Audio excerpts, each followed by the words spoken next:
बेटा हम 10वीं क्लास का अध्याय 10 ਤੇ ਅਭਿਆਸ 10.2 ਦਾ 9ਵਾਂ ਸਵਾਲ ਕਰਨ ਜਾ ਰਹੇ ਹਾਂ। ਬੇਟਾ ਧਿਆਨ ਨਾਲ ਲਿਖਣਾ ਹੈ।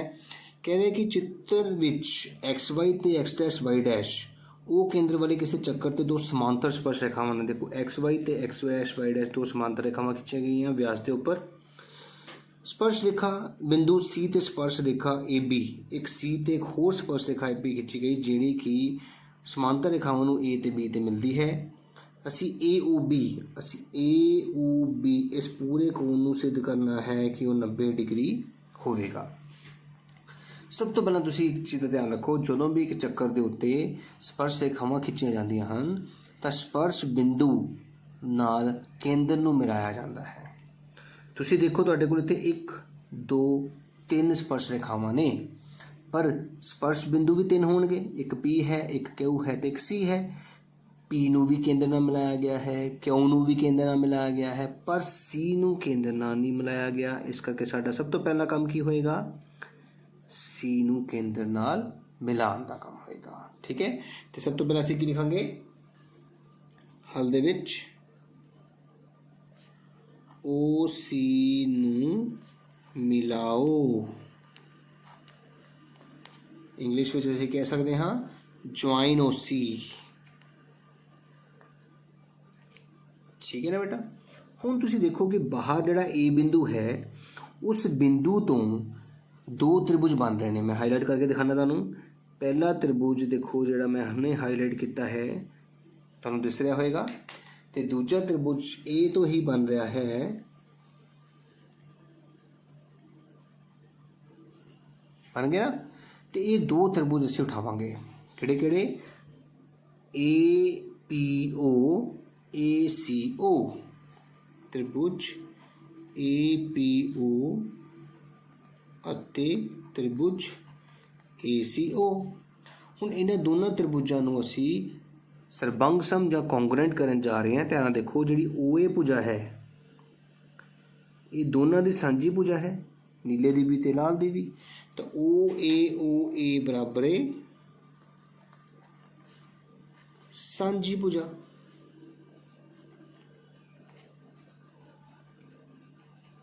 ਠੀਕ ਹੈ ਨਾ। O ਤੋਂ C ਤੇ O ਤੋਂ P ਇੱਕ ਚੱਕਰ ਦੀਆਂ ਸਾਰੀਆਂ ਅਰਧ ਵਿਆਸ ਬਰਾਬਰ ਹੁੰਦੀਆਂ ਨੇ। ਇਹਦਾ ਮਤਲਬ OP ਬਰਾਬਰ OC ਅਰਧ ਵਿਆਸ। A ਤੋਂ P ਤੇ A ਤੋਂ C ਵੀ ਤਾਂ ਬਰਾਬਰ ਹੁੰਦਾ ਹੈ। ਬਾਹਰਲੀ ਸਪਰਸ਼ ਰੇਖਾਵਾਂ ਦੀ ਲੰਬਾਈਆਂ ਬਰਾਬਰ ਹੁੰਦੀ ਹੈ। ਬਾਹਰੀ ਬਿੰਦੂ ਤੋਂ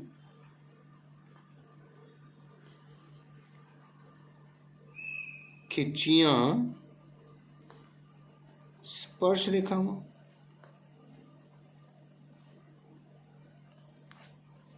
ਆਇਆ ਸਮਝ? ਅਸੀਂ ਇਹ ਦੋ ਤ੍ਰਿਭੁਜ ਲਏ ਨੇ, ਇਹਦੇ ਵਿੱਚ ਤਿੰਨੇ ਭੁਜਾਵਾਂ ਬਰਾਬਰ ਕਰਤੀਆਂ। ਦੇਖੋ ਇਹ ਵਾਲੀ ਭੁਜਾ ਇਹਦੇ ਬਰਾਬਰ, ਕਿਉਂ? ਅਰਧ ਵਿਆਸ। ਇਹ ਸਾਂਝੀ ਤੇ ਇਹ ਬਾਹਰੀ ਬਿੰਦੂ ਤੋਂ ਖਿੱਚੀ ਅਰਧ ਸਪਰਸ਼ ਰੇਖਾਵਾਂ। ਇਸ ਕਰਕੇ S ਤੋਂ ਤ੍ਰਿਭੁਜ APO ਸਰਬੰਗ ਸਮ ਹੋ ਗਿਆ ਤ੍ਰਿਭੁਜ ACO ਦੇ। ਤੇ ਜੇ ਸਰਬੰਗ ਸਮ ਹੋ ਗਿਆ ਤਾਂ ਫਿਰ CPCT ਤੋਂ ਕੀ ਪਤਾ ਲੱਗਾ ਤੁਹਾਨੂੰ ਕਿ ਇਹਦਾ ਇਹ ਵਾਲਾ ਕੋਣ ਤੇ ਇਹ ਵਾਲਾ ਕੋਣ, ਇਹਨੂੰ ਅਸੀਂ 1 ਨੰਬਰ ਦੇ ਦਿੰਦੇ ਹਾਂ, ਇਹਨੂੰ ਅਸੀਂ 2 ਨੰਬਰ ਦੇ ਦਿੰਦੇ ਹਾਂ। ਇੱਕ ਕੋਣ ਤੇ ਦੋ ਕੋਣ ਕੀ ਹੋ ਗਏ? ਬਰਾਬਰ ਹੋ ਗਏ।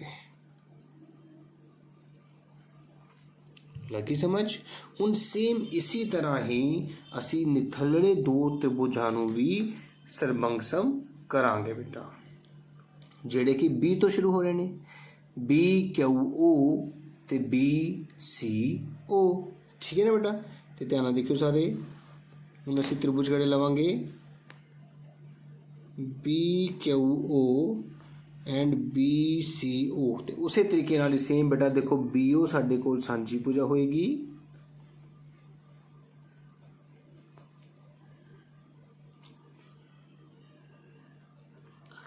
OC ਤੇ OQ ਅਰਧ ਵਿਆਸ।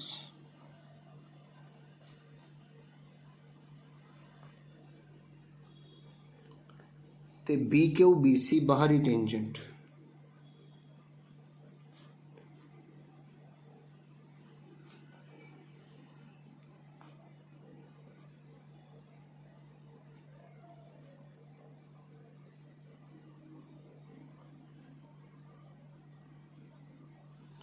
तो इत्थे भी एस एस एस तो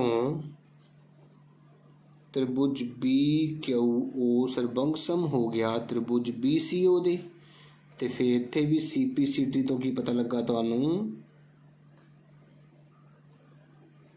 कि कोण 3 ते कोण 4 भी आपस विच की हो गए ने, बराबर हो गए ने। इत्थे तक देखो ध्यान नाल बेटा, असीं की कीता है, पहला इन्हां जिहड़ा ए बिंदु तो 2 त्रिभुज बन रहे सन, इन्हां नूं सरबंगसम कीता ते कोण 1 ते कोण 2 बराबर हो गए। फिर इन्हां दोनां नूं सरबंगसम कीता ते 3 ते 4 बराबर हो गए। हुण असीं की करन जा रहे हैं, ध्यान नाल देखना है। तुसीं ये दसो कि आ पी ओ क्यू लाइन दे उत्ते 1 2 3 4 कोण बन गए, पर इन्हां चारां दा जोड़ कितना हुंदा है? 180। बिल्कुल ठीक। पर कोण 1 जमा कोण 2 जमा कोण 3 जमा कोण 4 के बराबर होता है 180। ये दोनों काम करने तो बाद असीं इत्थे शुरू करना है। हुण सानू तो सिद्ध करना है कि आ कोण 2 ते कोण 3 है ना, कोण 2 ते कोण 3 का जोड़ 90 होएगा। तो 2 कोण ते 3 कोण नूं असीं बिल्कुल सेम जिद्दां दा है उदां ही लिख देना है, ਉਹਨੂੰ नहीं बदलना है। सानू कोण 1 ते कोण 4 नहीं चाहिदा है आंसर विच, ते कोण 1 की थां असीं कोण 2 लिख दांगे, ते कोण 3 की 4 की थां असीं कोण 3 लिख दांगे, क्योंकि असीं सिद्ध कर चुके हैं कि कोण 1 ते कोण 2 बराबर ने, कोण 3 ते कोण 4 भी बराबर ने। तो कोण 2 प्लस कोण 2 नूं कोण 4 ना लिख दिओ बेटा, नाम दिते आ, ते 2 कोण 2 ते 2 कोण 3 बराबर 180 आ गया है। 2 कॉमन कर लिया कि 2 कोण ते 3 कोण का जोड़ 180 का अद्धा 90 डिग्री आ गया है, जो कि तुहाडा इस सवाल का आंसर है बेटा। क्योंकि सानू यही किया गया सीगा कि कोण ए ओ बी जिहड़ा है उसनूं असीं 90 डिग्री के बराबर सिद्ध करना सीगा बेटा, ते असीं सिद्ध कर लिया है कि कोण ए ओ बी साडा 90 डिग्री के बराबर होवेगा। तो उम्मीद करें तुहानूं ये सवाल समझ आया होवेगा बेटा। सवाल थोड़ा जिहा औखा है, पर इन्ना भी नहीं कि असीं नहीं कर सकते। इंग्लिश वाले बच्चे ने सांझी भुजा नूं कॉमन साइड, अर्धव्यास नूं रेडियस ते बाहरी बिंदु तो खिंचियां स्पर्शरेखावां नूं एक्सटर्नल टेंजेंट्स लिख सकते हैं। सेम इत्थे भी इसी तरह कॉमन साइड रेडियस ते एक्सटर्नल टेंजेंट लिखणगे, ते बाकी सारा सेम होएगा।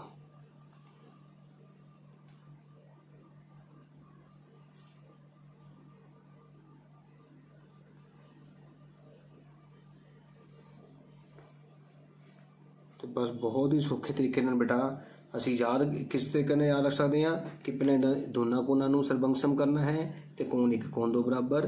फिर इन्हां दोनों कोणां नूं सरबंगसम करना है, तो दोनों कोण बराबर। सारे कोणां दा जोड़ 180 लिख के कोण 2 ते कोण 3 नूं चेंज नहीं करना, 1 नूं 2 लिख देना है, 4 नूं 3 लिख देना है। तो इस तरह असीं सिद्ध करता कोण 2 ते कोण 3 का जोड़ 90 डिग्री होवेगा। हुण 10वां सवाल देखो, सिद्ध करो कि किसी बाहरी बिंदु तो किसी चक्कर ते खिंचियां गई स्पर्श रेखावां तुहानूं मैं दस्सिया सीगा टेंजेंट्स, जो डायग्राम तुहानूं दस्सिया गया सी कि जदों भी स्पर्श रेखावां आएगा तुसीं एक चक्कर बनाउणा है, बाहर दे बिंदु तो 2 स्पर्श रेखावां खिंचणीਆਂ ने ते स्पर्श बिंदुआं तो चक्कर नूं के केंद्र नूं मिलाना हुंदा है। तो जिहड़ी चक्कर दे केंद्र तो स्पर्श बिंदु नूं मिलाण वाली रेखा हुंदी है वो 90 डिग्री का कोण बनाती है, जिसते असीं कोण ए कोण बी 90 रखते हैं। तो जिसका कारण हुंदा है स्पर्श बिंदु ते बनिया अर्धव्यास स्पर्श रेखा ते लंब हुंदा है। Radius through point of contact is perpendicular to tangent. इन्ना काम मैं तुहानूं पहले ही दस्सिया होया कि तुसीं जदों भी सवाल देखो तो तुसीं लिख लो।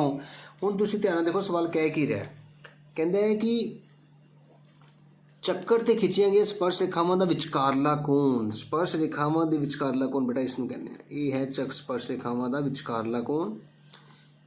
स्पर्श बिंदुआं नूं मिलन वाले रेखाखंड द्वारा केंद्र ते बने कोण, केंद्र ते अह वाला कोण बनता है ना। हुण देखो स्पर्श रेखावां दा कोण ते केंद्र वाला कोण आपस विच की हुंदा है, संपूरक, सप्लीमेंटरी। तुहानूं याद होएगा 7वीं क्लास च कीता सीगा संपूरक कोण किहड़े हुंदे ने, जिन्हां दा जोड़ 180 हुंदा है। तो मतलब असीं सिद्ध की करना है कि कोण ओ ते कोण पी का जोड़ कितना हुंदा है 180। हुण तुसीं दसो कि जो मैं हाईलाइट कर रहे हैं की है, ध्यान देखना।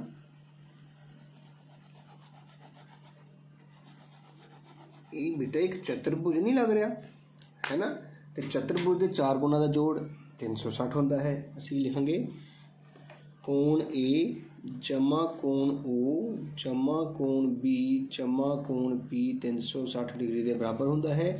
कोण ए 90 डिग्री है, ओ सानू नहीं पता, बी 90 डिग्री है, पी सानू नहीं पता है। कोण ओ जमा कोण पी तो 90 90 180 बराबर 360, तो कोण ओ जमा कोण बी के बराबर आ गया है 360 माइनस 180 मतलब 180 दी। तो यही तो सिद्ध करना सीगा कि कोण ओ ते कोण पी संपूरक कोण ने, तो यही साडा आंसर होगा। उम्मीद कर रहा समझ आई होगी। बहुत ही सौखा सवाल बेटा सानू क्या गया सीगा कि prove that the angle between the two tangents drawn from an external point to a circle is supplementary. दो टेंजेंट्स के विचकार दा एंगल सप्लीमेंटरी एंगल बनाएगा किहदे नाल, सेंटर ते बने एंगल दे नाल। ठीक है, तो असीं इन्हां दा सम 180 दे इक्वल प्रूव कर लिया है। जिन्हां दो कोणों का जोड़ 180 होवे उन्हां कोणों नूं सप्लीमेंटरी जां संपूरक कोण ही कहते हैं बेटा। इस तरह साडा 10वां सवाल भी कंप्लीट हो गया है। ਹੁਣ बेटा 11वां सवाल देखो, ध्यान नाल सानू किहा जा रहा है सिद्ध करो कि किसी चक्कर के बाहरले पासे छुंदा समांतर चतुर्भुज। हुण वही गल आ गई ना, चक्कर नूं बाहरों कोई चतुर्भुज छुंदा होवे तो तुहानूं मैं दस्सिया सीगा 8वें सवाल दे विच कि यही डायग्राम बनना है। एक चक्कर बनाना है तो उसके बाहर एक चक्कर नूं टच करदी हुई 4 लाइनां मिलाणियां ने, जिस तरह सानूं एक चतुर्भुज प्राप्त होंदा है। ਅਸੀਂ उसनूं ए बी सी डी नाम दिता है तो जिहड़ा स्पर्श बिंदु ने उन्होंने पी क्यू आर एस नाम दे दिता है। हुण तुहानूं पता है कि बाहरी बिंदु तो चक्कर ते खिंचियां गईयां स्पर्श रेखावां दी लंबाइयां बराबर होंदियां हन, इस करके ए तो ए पी ए तो ए एस बराबर होवेगा। तो तुहानूं मैं दस्सिया सीगा 8वें सवाल दे विच भी कि तुसीं सब तो पहलां आमने सामने भुजावां हाईलाइट कर लेनी ने, एक हाईलाइट करनी है, एक जोड़ा हाईलाइट करना है, चाहे वाला कर लो चाहे वाला। जो हाईलाइट कर लिया पहला उन्होंने लिखना है, जो हाईलाइट नहीं है उसको बाद में लिखना है। जिमें कि ए पी तो ए एस लिखना है, पर पहला ए पी लिखना है फिर ए एस लिखना है। बी पी तो बी क्यू है, पहला बी पी फिर बी क्यू। सी क्यू तो सी आर के पहला सी आर फिर सी क्यू फिर डी आर तो डी एस। चारों को जोड़ दिता गया है। Adding first second third and fourth जोड़न तो बाद मैं दस्सिया सीगा कि देखो ना ए पी तो बी पी ए बी बन गए ने, डी आर तो आर सी डी सी बन गए ने। इसी तरह सज्जे हाथ विच ए डी तो बी सी बन जाएगा। लेकिन सानू क्या गया कि जिहड़ा ए बी सी डी है वो की है, ए बी सी डी जो है वो पैरेललोग्राम है, समांतर चतुर्भुज है। तो जे ए बी सी डी एक समांतर चतुर्भुज है तो उसदियां आमने सामने वाली भुजावां बराबर हुंदियां ने।